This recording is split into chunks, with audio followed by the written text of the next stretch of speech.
Assalamualaikum warahmatullahi wabarakatuh. Salam sejahtera untuk kita semua. Kita kembali lagi ketemu di perkuliahan online Universitas Telkom ya.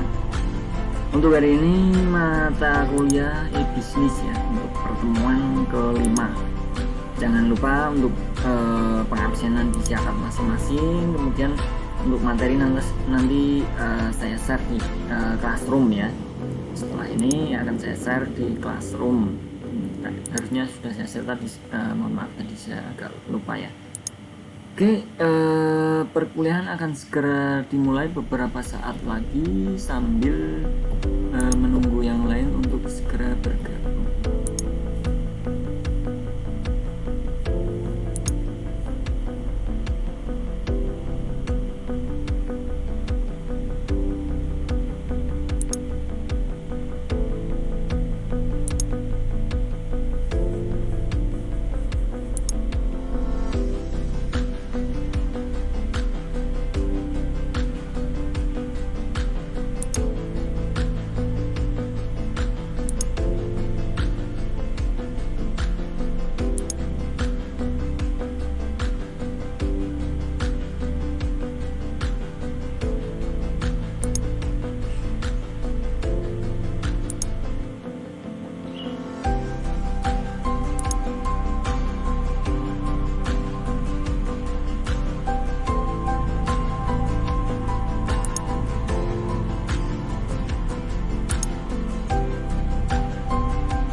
Oke, kita mulai ya untuk mempersingkat waktu saja karena memang di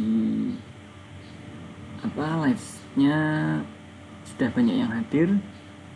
Nah, kita lihat, di sini sudah banyak ya, ada yang dari Bengal dan lain sebagainya.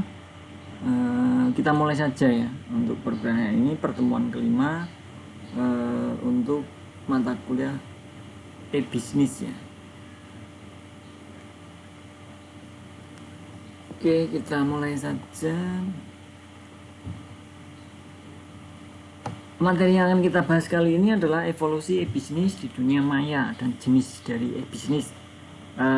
Di pertemuan sebelumnya sudah saya terangkan baru B2C ya. Nah, nanti jenis lainnya akan saya jelaskan juga.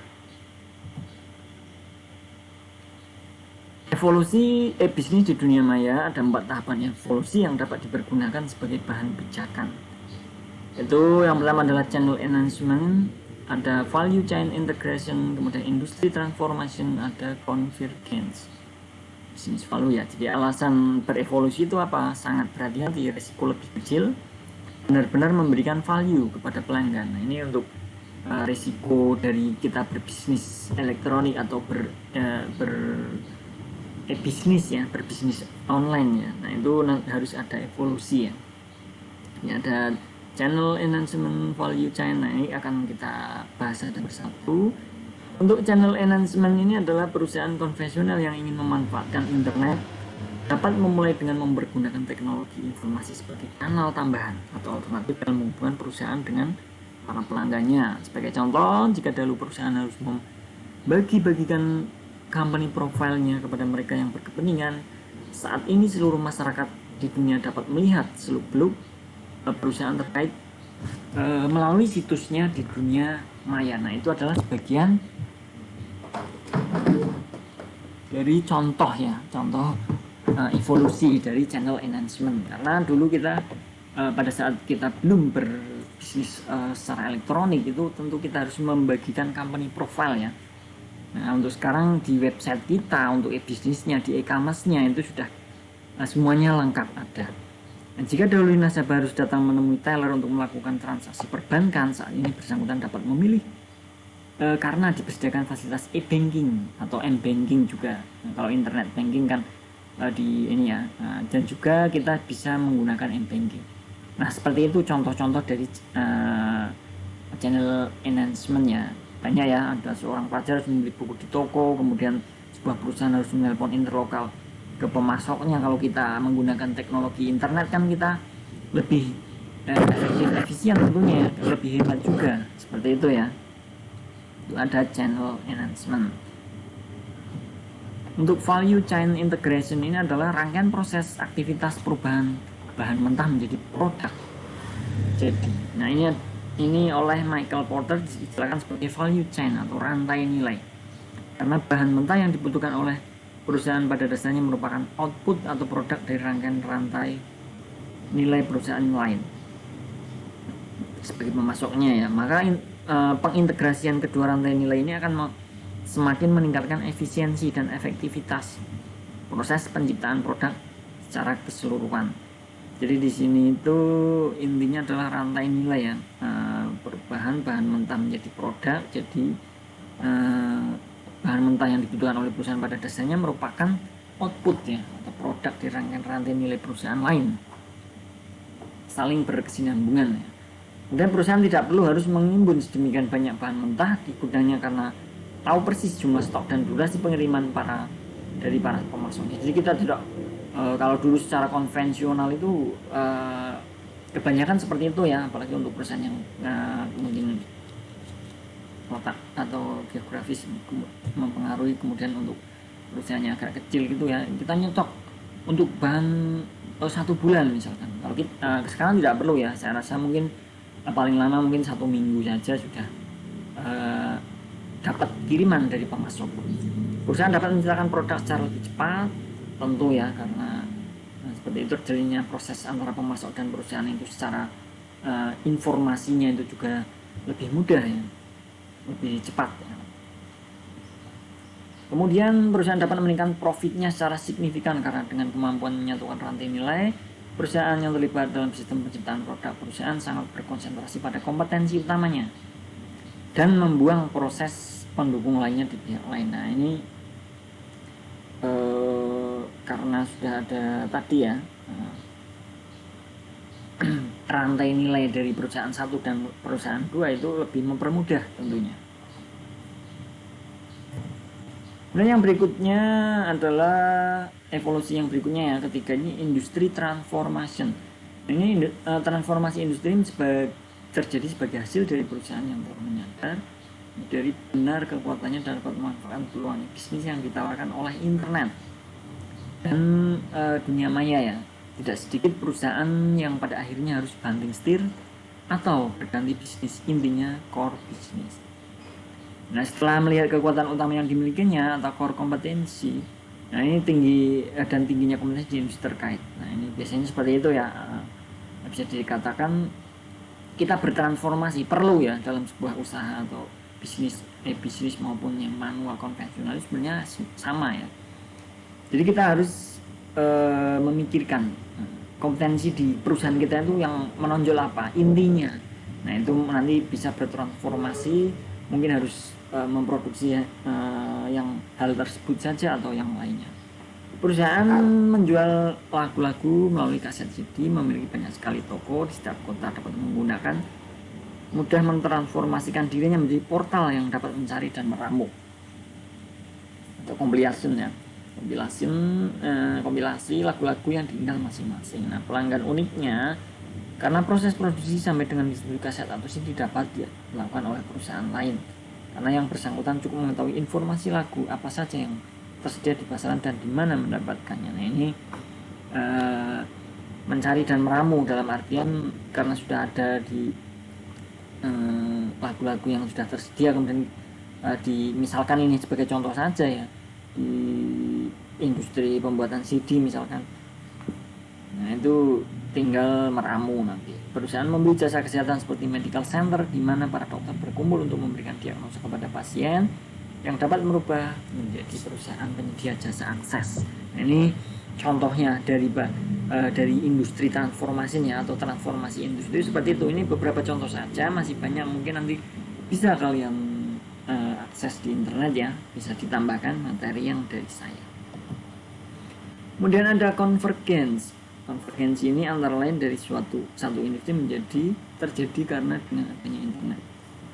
Perusahaan dapat secara mudah berkolaborasi dan berkooperasi untuk menciptakan produk-produk baru yang tidak mungkin dapat diciptakan tanpa adanya kerjasama tersebut. Lihatlah bagaimana maraknya produk-produk inovasi berdasarkan di pasaran karena adanya konvergensi sebagai berikut. Konversi antara industri perbankan, kesehatan, teknologi industri melahirkan sebuah smart card. Nah itu kan tidak hanya satu perusahaan saja ya, itu ada konvergensi, ada kerjasama ya intinya. Dalam hal kesehatan, teknologi informasi, perbankan itu kan tidak mereka semua yang menciptakan ya, nanti ada vendornya. Seperti bank juga ada vendornya, bank dengan ATM juga berbeda ya, itu ada vendornya. Itu contoh konvergensi ya. Industri telekomunikasi internet menghasilkan sebuah handphone yang tidak saja digunakan dengan komunikasi dua arah, dapat digunakan sebagai internet personal. Ini juga merupakan sebuah konvergensi. Masih banyak lainnya ya, nanti bisa kalian baca, dipahami kembali ya. Kemudian diagram relasi e-bisnis. Di dalam dunia e-bisnis begitu banyak aplikasi yang ditawarkan oleh para vendor. Beda dengan perkembangan aplikasi dunia nyata yang bermula dari paket-paket aplikasi yang bersifat fungsional. Di dunia maya beragam aplikasi e-bisnis dibangun berdasarkan paradigma proses. Jika memperhatikan rangkaian bisnis proses yang kerap ditemukan di perusahaan dari arah hulu menjadi ke hilir, aplikasi e-bisnis dapat dikategorikan menjadi 4 jenisnya. Di sini kurang jelas, mohon maaf. Ada supply chain management, SCM ya, kemarin sepertinya sudah saya singgung. Ada enterprise results planning, ada product design management, barulah ke customer relationship management. Ini adalah arahnya ya aplikasi. Jenis relasi dari bisnis, dari perusahaan misal atau penjual sampai nanti ke akhirnya bisa ke customer ya. Jadi Ini masuk ke B2C ya, seperti yang sudah saya jelaskan di pertemuan sebelumnya, atau trading partnernya seperti itu. Cara yang paling mudah dalam memahami keempat kategori itu adalah dengan mencoba bergerak dan rangkaian proses hilir dan menuju hulu. Hilir menuju hulu ya. Jadi alasan pendekatan tersebut dipakai adalah karena di era bisnis modern saat ini, perusahaan berdiri karena adanya pelanggan yang membutuhkan sebuah produk. Nah, tentunya dari perusahaan itu kenapa membuat produk itu, karena ada pelanggannya pada awalnya ya. Oh ternyata ramai, kemudian produksi ditingkatkan. Nah itu kan ada dari hilir ke hulu ya, seperti itu.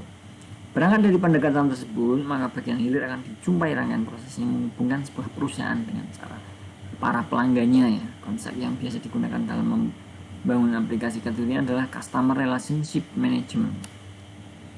Konsep ini mengajarkan kiat dan strategi untuk membangun dan menjalin hubungan efektif antara perusahaan dengan pelanggannya ya, langsung secara B2C, agar tercapai apa yang kerap diistilahkan sebagai customer satisfaction, customer loyalty, dan customer retention.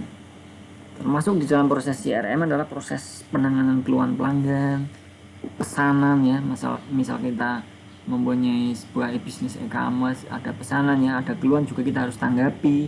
Kemudian permintaan informasi dari pelanggan, data dan informasi seputar pelanggan, kemudian pengelolaan kebutuhan pelanggannya, karakteristik dan perilaku pelanggan, dan lain sebagainya, banyak ya. Jadi bisa dilihat misalkan di diagramnya ya. Oh ternyata keluhan dari para pelanggan ini yang terbanyak apa, harus kita perbaiki di perusahaan kita ya, di e-commerce, di bisnis kita. Kemudian misalkan ada kebutuhan, pengelolaan kebutuhannya untuk tahun ini yang terbanyak apa, kemudian misalkan ada produk baru ternyata kebutuhannya bertambah, nah itu nanti produksi bisa ditingkatkan dan lainnya dan lain sebagainya, bisa dipahami sendiri nanti sambil dibaca kembali. Ini konsep manajemen diagram terlihat bahwa keempat aplikasi tadi ya membentuk rantai proses yang saling berkesinambungan, di mana menghubungkan antara stakeholder perusahaan yang berada di hulu atau pemasok ya, di hulu itu pemasoknya, dan stakeholder perusahaan yang berada di hilir atau pelanggannya. Ini misalkan tidak hanya dari penjual ke pembeli ya, tapi ada pemasok ke pelanggan. Nah, seperti itu ya. Dan pada kenyataannya banyak sekali proses yang di dalam rangkaian tersebut yang dialihdayakan atau outsourcing ya, kalau mungkin kalian sudah paham ya, ke perusahaan lain. Nah, di sini seperti halnya vendor ya, maaf. Nah, disinilah sebuah kategori aplikasi bisnis baru dibutuhkan, yaitu yang menghubungkan perusahaan dengan mitra-mitra bisnis. Nah, ini sudah sering saya singgung ya. Jadi di dalam sebuah perusahaan itu banyak vendornya. Tidak mereka semua menciptakannya dalam hal misalkan katakan pabrik sebuah mobil kemudian semuanya diciptakan di pabrik, itu tidak. Jadi ada mitra bisnis atau vendor atau outsource, seperti itu ya, bisa dipahami ya. Kemudian itu tadi adalah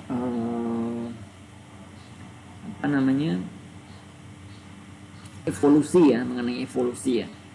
Nah, kemudian yang kita bahas selanjutnya adalah jenis dari e-bisnis. Ini sudah pernah saya singgung, tapi baru saya jelaskan mengenai B2C ya. Nah, jenisnya apa saja, banyak ya. Ada B2B atau bisnis to bisnis. Kemudian B2C kemarin sudah saya jelaskan ya, bisnis to customer. Kemudian customer to customer juga ada, seperti halnya mungkin di marketplace ya. Customer to bisnis nanti bisa dijelaskan ya. Customer to bisnis juga ada, kemudian bisnis to government. Jadi ada ke bisnis ke pemerintahan ya. Untuk B2B sendiri, hubungan bisnis antar perusahaan sistem ini biasanya relatif murah, tapi transaksinya tinggi. Kenapa? Karena alat yang digunakan pun sangat sederhana, yaitu email. Kenapa dikatakan biaya murah, transaksinya tinggi? Misalkan ya, ini seperti yang tadi saya jelaskan di vendor ya. Jadi pabrik mobil membutuhkan sebuah barang, katakan velg dan ban. Nah, velg dan ban tersebut itu berasal dari pabrik ya. dari pebisnis juga, jadi bisnis to bisnis, dari bisnis ban kemudian lari ke bisnis pembuatan mobil. Nah seperti itu contohnya ya, itu contoh satu kecilnya seperti itu. Kemudian bisnis to consumer, hubungan bisnis B2C kemarin sudah saya jelaskan, saya rasa tidak perlu ya. Ini intinya dari pebisnis langsung ke konsumen, jadi langsung ya, tidak ada penjembatan dari pihak ketiga. Nah untuk yang ketiga, ada consumer to consumer, ini hubungan bisnis antar perorangan konsumen. Nah sistem ini membutuhkan biaya relatif tinggi karena alat yang dibutuhkan berupa web interaktif, nilai transaksinya rendah. Nah ini jadi konsumen ke konsumen ya, perorangan ya, bukan sebuah instansi atau perusahaan. Nah itu yang dimaksud consumer to consumer. Misalkan saya menjual sebuah barang kemudian dibeli seseorang atau konsumen. Nah itu kan seperti halnya di marketplace Facebook misalkan ya, itu saya contohkan seperti itu. Kemudian customer to business, C2B, ya, hubungan bisnis antara perorangan dengan perusahaan. Nah, sistem ini juga membutuhkan biaya yang relatif tinggi karena alat yang dibutuhkan berupa web interaktif untuk memperoleh kepercayaan dari perusahaan, namun nilai transaksinya rendah. Ini bisa kita contohkan, kita perorangan misalkan menanam sebuah jagung. Ini saya contohkan kecilnya saja ya. Kemudian kita akan mensuplai ke perusahaan pembuatan pakan ayam. Nah itu kan berarti dari perorangan kita menanam kemudian kita storekan ke pabrik pakan ayam. Nah itu namanya customer to business. Nah itu memang transaksinya mungkin rendah ya, kalau karena kebutuhan kita itu sebagai perorangan itu tidak mungkin kita menanam 10 hektar satu orang ya. Nah itu yang dimaksud seperti itu. Kemudian bisnis to government. Nah ini hubungan bisnis antar perusahaan dengan pemerintahan. Nah, sistem ini biayanya relatif murah, hanya membutuhkan email, namun nilai transaksinya tinggi ya. Banyak ya kalau kita lihat dari pebisnis, misalkan untuk yang pemerintahan itu kan banyak. Ada misalkan apa ya, pebisnis ke government. Misalkan kita di perusahaan bisnis sebuah alat kesehatan katakan, contoh saja ya. Nah nanti kita akan diserahkan ke pemerintahan, ke rumah sakit pemerintahan misalkan. Nah itu kan berarti kan dari bisnis ke government dan lain sebagainya ya, dari bisnis pembuat misalkan yang berkaitan dengan nanti yang akan dibutuhkan di sebuah pemerintahan ya, banyak ya, ada misalkan komputer juga, pemerintahan di kantor kan juga butuh komputer ya. Nah misalkan seperti itu.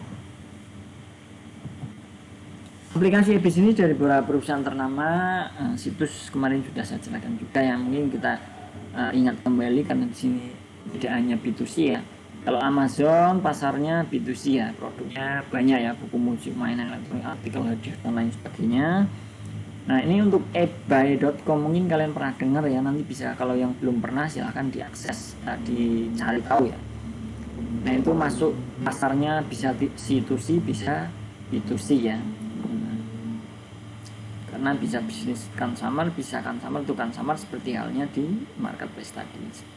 Nah ini produknya spesialis lelang ataupun jual beli secara langsung ya. Artinya siapa yang kita menjual, siapa yang berani, nah itu nanti yang akan dapat seperti ini. Ada e-trade, situs e-trade ini B2C, B2B ya, stok dan informasi investasi, layanan keuangan. Dia lebih ke e-trade ini lebih ke keuangan. Jadi ada bisnis ke konsumen langsung, ada juga bisnis ke bisnis ya, bisnis ke bisnis. Nah itu aplikasi bisnis di beberapa perusahaan ternama yang sebagai contoh saja. Nanti banyak sekali, silahkan kalian tambahkan materi yang dari saya seperti itu ya. Manfaat bisnis ini adalah bagi perusahaan atau bisnis perorangan itu memperpendek cara luasan pasar, jaringan mitra. Ini kemarin juga sempat saya jelaskan ya, biaya terkendali, efisiensi, cash flow, manfaat lainnya. Untuk bagi konsumen sendiri efektif, biaya terkendali, aman secara fisik, harga murah, fleksibel. Nah ini sudah saya singgung, silahkan nanti dipelajari kembali ya. Karena bagi konsumen kenapa membeli sebuah bisnis internet itu terkadang memang lebih murah dibanding konvensional kita membeli di sebuah toko. Manfaat bisnis bagi masyarakat pada umumnya peluang kerja baru tentunya ya. kalau kita membuat sebuah bisnis. Wahana kompetisi karena kita saling bersaing dan dengan catatan bersaing secara sehat ya tentunya ya. Itu sebagai wahana kompetisi. Produk kita selalu pengen yang yang unggul ya, jadi nanti kita bisa menjual lebih banyak. Nah, contohnya untuk kompetisi seperti itu. Bagi dunia akademis ini tantangan baru para peneliti bertanya untuk melakukan analisis terhadap pergeseran pola bisnisnya. Nah, tentunya walaupun sudah terciptakan sebuah bisnis, itu bagi dunia akademis itu menjadi sebuah tantangan. Nanti ada pergeseran pola bisnisnya seperti apa, perubahan-perubahannya dan lain sebagainya. Membuka kerangka baru dalam penjualan jasa pendidikan. Nah, ini bisa juga ya digunakan hal seperti itu bagi akademis ya. Latar belakang pembentukan situs e-bisnis ini kebutuhan konsumen tentunya ya. Awalnya, kemudian keprihatinan atau kesadaran konsumen, barulah kondisi sosial, ekonomi, dan demografi. Ini latar belakangnya. Ilusi sekarang atau realita masa depan ini hambatan e-bisnis di Indonesia kemarin juga sudah saya jelaskan ya, sepertinya belum terbentuknya trust ya, jadi kepercayaannya, kemudian umum produk tidak dapat ditawar karena di internet ya, walaupun sekarang ada beberapa yang sudah bisa, sekarang masih belum ada dan lain sebagainya. Nanti bisa dibaca ya, karena ini kemarin sudah saya singgung, sudah saya jelaskan. Langkah-langkah bisnis dengan sistem e-bisnis, ini perusahaan mempublikasikan halaman web, ini juga sudah saya jelaskan ya. Calon pembeli dapat memilih produk, kemudian setelah proses pembelian selesai barang akan dikirim. Ini adalah langkah ya, rule-nya. Transaksi bisnis ini pemilihan produk, kemudian inisialisasi pembelian, permintaan otorisasi, kemudian baru nanti akan dikirim. Itu nanti silahkan untuk teman-teman dibaca kembali ya, dipelajari kembali. Ada otorisasi, kemudian permintaan pelunasan, barulah ada pengiriman barang. Ini juga rule daripada pembelian di bisnis e-commerce. Itu ya. Ditinjau dari alat pembayarannya, maka dapat diimbang sebenarnya ini juga kemarin pertemuan kemarin ya kalau tidak salah ya. Ada sistem uang digital, elektronik fund transfer, itu sudah saya jelaskan ya. Ini sebagai tambahan saja ya, karena memang ada kaitannya dengan jenis e-commerce tadi, maka saya sampaikan juga di sini ya. Ada cek elektronik, pembayarannya ya, ini kan pembayarannya, pengecekan rekening dibuang, kemudian kontak dengan penjual, kemudian ada kredit card, ini juga sudah saya jelaskan secara detail di pertemuan sebelumnya ya. Oke, seperti itu saja untuk hari ini ya. Saya rasa materi yang saya sampaikan ya, jadi kita sudah bahas bersama antara evolusi bisnis dan dunia evolusi bisnis di dunia maya maupun jenisnya ya. Nah, nanti silahkan ya, dipelajari kembali, dipahami kembali ya mengenai evolusi maupun jenis daripada bisnis ini agar lebih paham lagi. Dan semisal nanti ada pertanyaan silahkan ya, silahkan dipertanyakan di kolom chat atau maupun di kontak saya langsung, tidak apa-apa. Seperti itu saja ya untuk hari ini. Terima kasih untuk teman-teman yang sudah hadir dalam perkuliahan hari ini. Semoga apa yang saya sampaikan bisa menjadi bahan pembelajaran, bahan untuk pengetahuan kalian ya, tambahan pengetahuan kalian mengenai e-bisnis tentunya, khususnya di evolusi maupun di jenis e-bisnis. Terima kasih, saya Ari. Wassalamualaikum warahmatullahi wabarakatuh. Salam sejahtera untuk kita semua. Selamat beraktivitas kembali ya. Selamat menunaikan ibadah puasa bagi yang menjalannya. Terima kasih.